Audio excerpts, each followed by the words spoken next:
kuma shi ya halice shi. Allah ne ya halice su. Shi ya halice shi ta wurin ruhu mai sarki.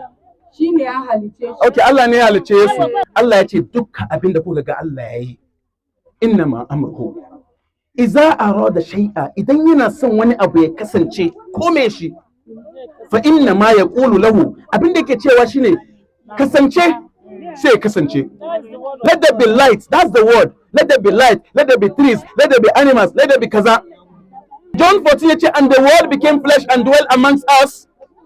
Yesu ai word ne wanda Allah ya halitta. Allah ya ce let there be Jesus in the womb of Mary, kuma ya kasance a womb of Mary. Sai ya zama mutum, sai ya dwell among us ko? Sai ya dwell among us.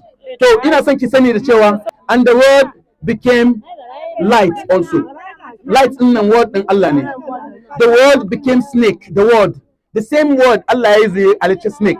Then the word became flesh and dwelt among us. The word also became snake and dwelt among us. The word also became monkeys and dwelt among us. The word also became everything that we're seeing and dwelt among us. So by Yesu bane kai word din da ya dwell among us. Kuma dukkan mu ruhi ne daga cikin ruhin Allah shine aka bamu dukkan mu gabaki daya. Shi yasa muke cewa Yesu ya ce I'm yet to ascend to my Father and your Father and my God and your God. Zan tafi wurin Ubana da Ubanku da Allah na da Allahnku. Idan Yesu Allah ne kenan Allah na da Allah.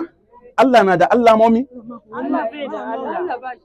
Allah bai shi da Allah. Tunda Yesu ya ce Allah shi kadai ne bai da Allah.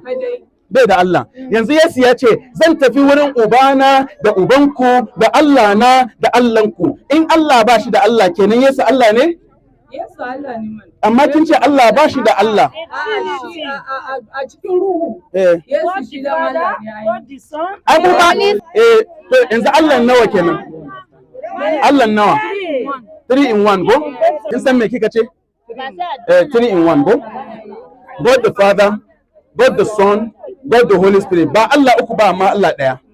Duk ɗaya ne, ukun duk yana cikin ɗaya. Kenan ya kamata a ce in dukkan su ɗaya ne, ya kamata abinda Allah uba ya sani, Allah ɗaya ya sani. Abinda Allah ɗaya ya sani, Allah ruhi mai sarki ya sani. Haka ne? Haka ne? To akwai aya a cikin littafi mai sarki wanda aka tambaye su game da ranar tashin kiyama. Ya ce wannan lokacin ni ban sani ba, mala'iku ba su sani ba, sai Allah shi kadai shi ne ya sani.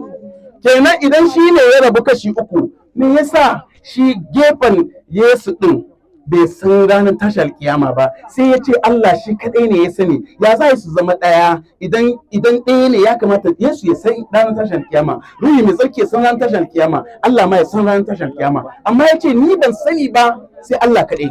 Adon shi ya halice shi. Shi ya halice. Shi ya halice shi domin shi ruhu mai sarki ne. Kuma shi ya halice shi. Allah ne ya halice su. Shi ya halice shi ta wurin ruhu mai sarki.